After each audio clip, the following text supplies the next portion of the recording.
I know it's here somewhere. Finally. Oh, it's time for the doctor.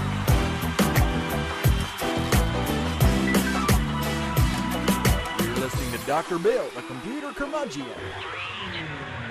Take it away, doctor. Well, it's that time again, and the doctor is in. It's time once again for Dr. Bill, the computer curmudgeon. Ha! And I don't have my hat.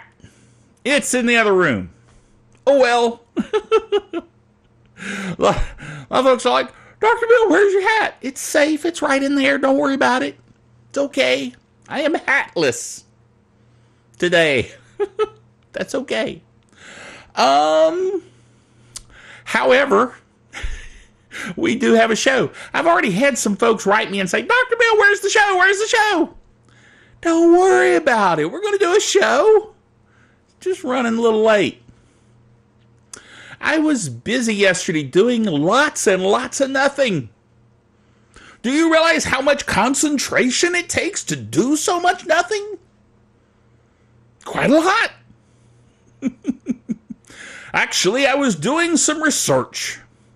Yes. I was doing research into DSLRs. Yes, we'll talk more about that later. DSLR, digital single lens reflex cameras. Sounds all techie, doesn't it? Of course it is. If I'm doing the research, you know it is. All right, anyway, we'll talk about that later. Because it's later in the show. Anyway, in the meantime, we are proud members of the Tech Podcast Network, techpodcast.com. If it's tech, it's right here on Dr. Bill, the computer curmudgeon. We're also proud members of the International Association of Internet Broadcasters. I know some folks think, why do you say that every week? Because one is supposed to say these things. Else, that's a good word. How would you know that I was a proud member of the Tech Podcast Network and the International Association of Association of Broadcasters? Blah, blah, blah. It's hard to say. Anyway, how would you know? You wouldn't. Unless you went back and watched other shows where I said it then. Which you could do, and that's okay. But anyway, it's just something you do. There are things you do because you're supposed to. All right. Anyway, we got stuff, so let's get into the stuff. The top 25 most used passwords for 2013. I'm sure you're just waiting with bated breath. Actually, if you think about the term waited with bated breath, it always makes me think of chewing on worms. Ugh. You know, bait? I know it's spelled differently, Fred. It's not the same baited. It's a term that means something along the lines of being excited and anxious and waiting impatiently for something. Waiting with bated breath. That's what the phrase is all about. But I always think about baited, B-A-I-T-E-D, like worms. You know, the old thing you used to do in school. Everybody hates me, think I'll eat some worms. I would never be tempted to do that. Ever. I know there are actually some people who like eating worms that have chocolate coatings. To which I say, blah! Okay? No! You're crazy! And many other assorted things that I might say in that particular instance. Okay. The top 25 most used words. You know, my collar is all wonky. It happens because my collar is just so roomy. These shirts just are getting really roomy, you know, as I lose weight, which is a good thing, but it just makes it look odd. Anyway, so these are the passwords that the really clueless people used in 2013. And this particular writer, Melanie Pinola from IT World, that wrote this article, she asked the question, we wonder if there's any hope for us when it comes to online security. And based on these passwords, I would say definitively no. Okay, of course, the number one password from 2012 was password. Password. Someone used password for their password. Not just someone, actually. Many, many, many someones. Because it was number one. But this year, we have a new winner. The new winner is 1, 2, 3, 4, 5, 6. Folks, please, please, do better than that. Anyway, that was number one. Number two was still password. Number three was the very original 1, 2, 3, 4, 5, 6, 7, 8. You see the pattern here. Number four was QWERTY. QWERTY. In other words, yes, you got it. The letters there, the first letters on the standard American keyboard. Number five. ABC 1, 2, 3. ABC. It's easy as 1, 2, 3. Yes, the Jackson 5. ABC 1, 2, 3.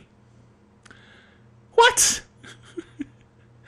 I know I should not quit my day job when it comes to singing. Okay, the number 6. 1, 2, 3, 4, 5, 6, 7, 8, 9. Yes, we're getting just a little more creative. Number 7. 1, 1, 1, 1, 1, 1. 6 ones in a row.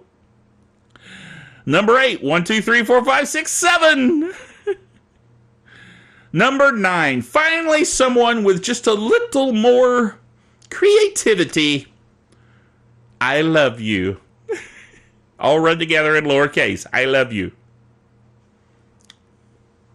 Well, that's sweet. Okay, but not very secure. Number 10. Adobe, like as in the Adobe Reader. Adobe 1, 2, 3. Why? I have no idea. Number 11. I'm not going to read all of these. 1, 2, 3, 1, 2, 3. Number 11. Number 12. Admin. ADMIN. I got to go these next two. Just that far and no further. 13. 1, 2, 3, 4, 5, 6, 7, 8, 9, 0.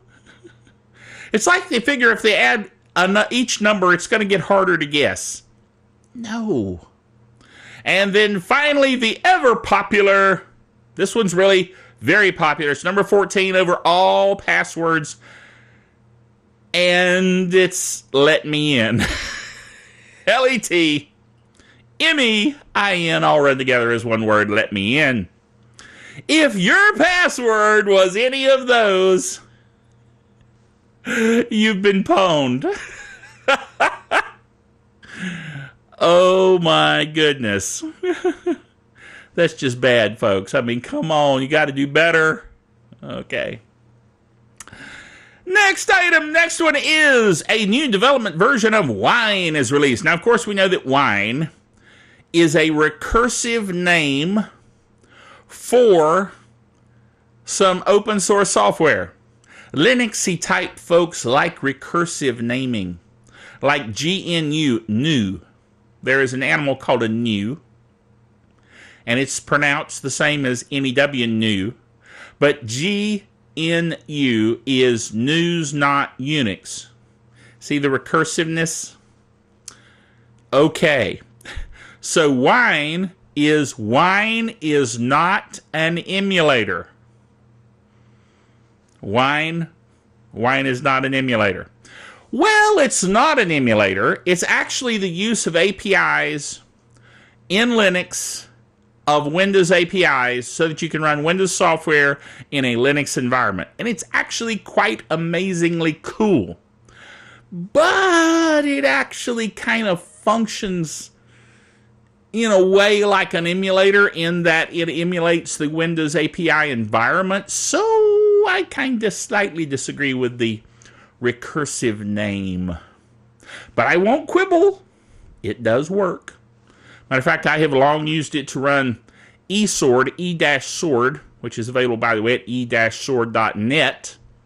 eSword is a freely and openly available, now it's not open source, but it's openly available Bible. It's the best one ever for Windows, okay? But the guy, specifically, I wrote him an email and said, could you please write one for Linux? He went, are you crazy? No! It's Windows only, and it will be forever. Oh, well. However, with Wine, if you install Wine, you can run eSword, and it will run gloriously, okay? So that's one example of Windows software that I use under Wine while on Linux, okay? And there's a lot of other stuff that'll run under Wine as well, so you just need to check it out. Well, anyway, this new official release of the development version. Now, I will mention this is the development version, not the what they call the stable version, but it has a whole lot of cool stuff in it. It has Uniscribe support in the rich edit control, support for condition variables and slim reader writer locks, more D3D command stream preparation work, optional start menu in desktop mode, improved support for vertical font metrics, various bug fixes, and the source code, because it's open source, is available now. So there you go. Good stuff. So go check that out. It is much goodness. Next item. Happy 30th anniversary to the Apple Mac. Now, I remember when the Apple Mac was released. I was actually working, believe it or not, in IT at the time, but I was running Digital Equipment Corporation VAX computers. Yes, I know, that was a long time ago. It was back in 1984. Yike. And I remember it well. I was working there. Good old Ciba-Geigy Corporation, which just does not exist anymore. It's now Syngenta. Okay? But anyway, I digress. The point is, back in 1984, Steve Jobs launched the Macintosh.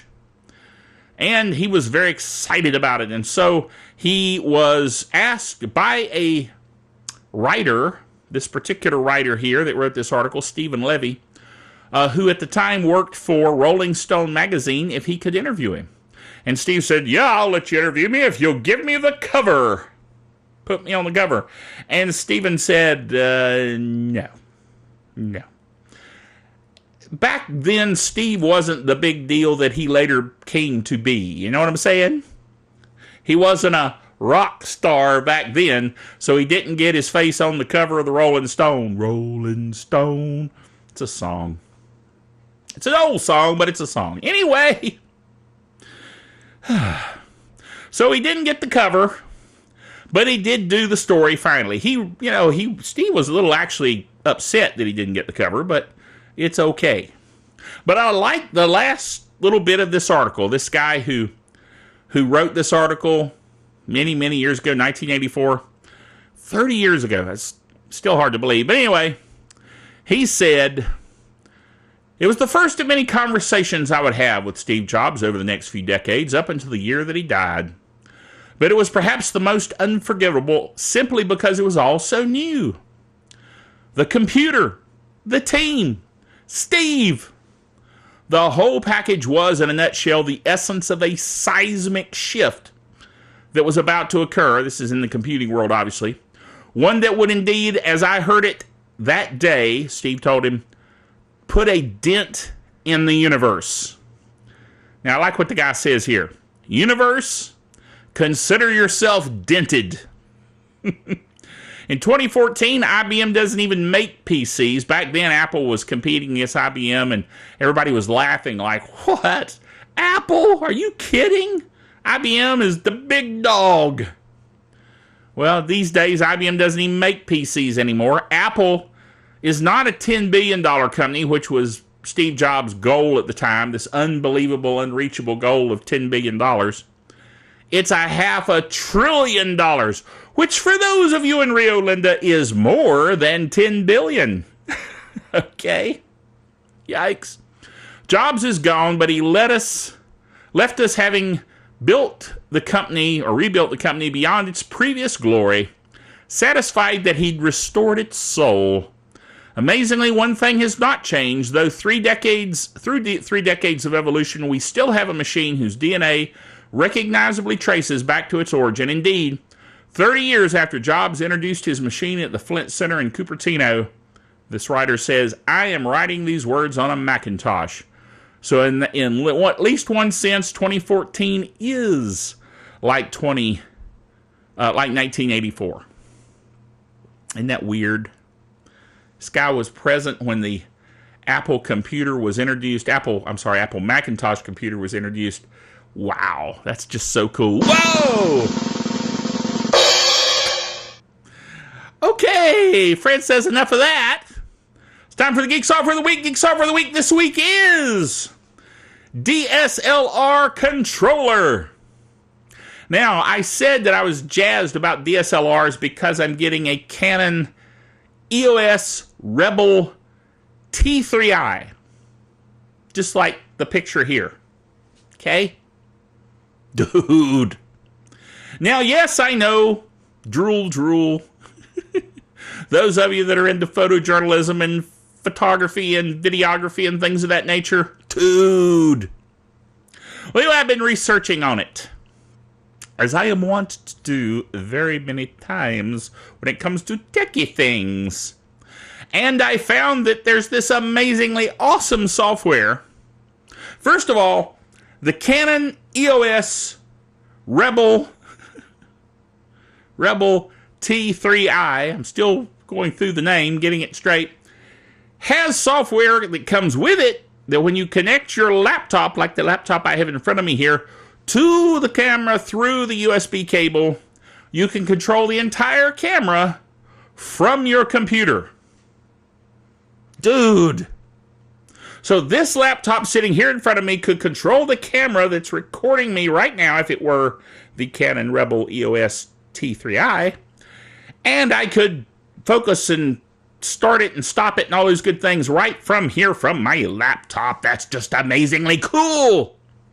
Well, this is pretty amazingly cool too. This software that is the Geek Software of the Week is for your Android. Either your phone or your tablet or whatever that you have Android running on. And you can hook your USB cable up. And you can control the camera entirely from your phone. How amazingly cool is that? Dude. Now, however, if you want to do it wirelessly, then you go out and you buy yourself a cheap TL-MR3040 pocketable wireless router from TP-Link. Of course you do. They used to cost $99, but they're not as new now. So they've dropped down on Amazon to where they're $29. I mean, that's not that bad, okay? And the way it is, it's a little bitty router. And you flash it with special firmware, and you connect it up to your Canon camera, your DSLR, and it supports other models too. It's not just the Canon. And then you connect wirelessly over Wi-Fi to the router, because it becomes an access point, from your tablet and the software, and you can control it with nothing up your sleeve, no wires connected. That's just so cool. I'm just a little bit excited, you can tell, can't you?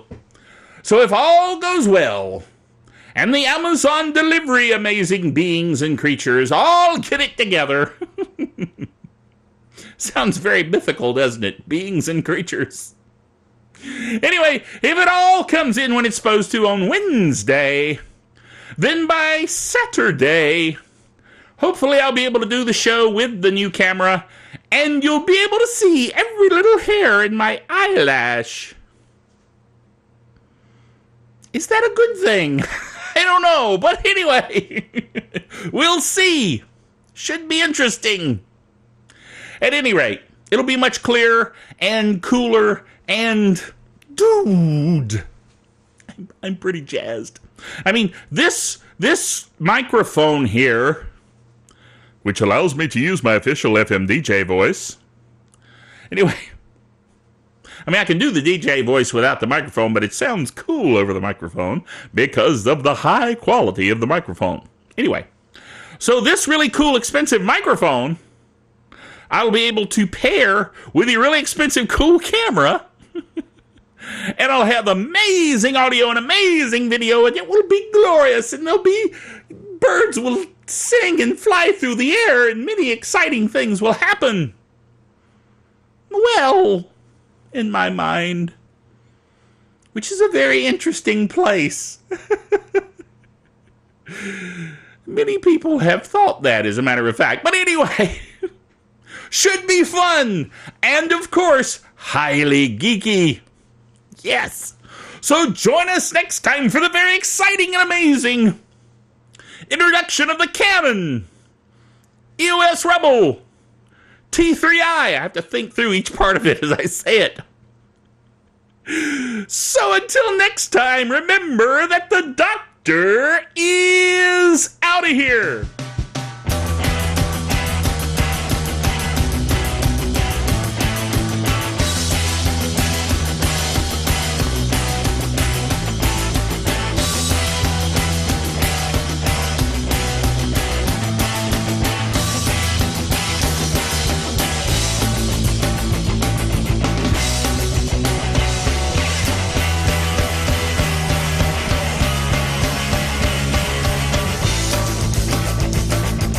Dr. Bill, the Computer Curmudgeon, is a production of DrBillBailey.net with all the honors, rights, and privileges thereunto appertaining.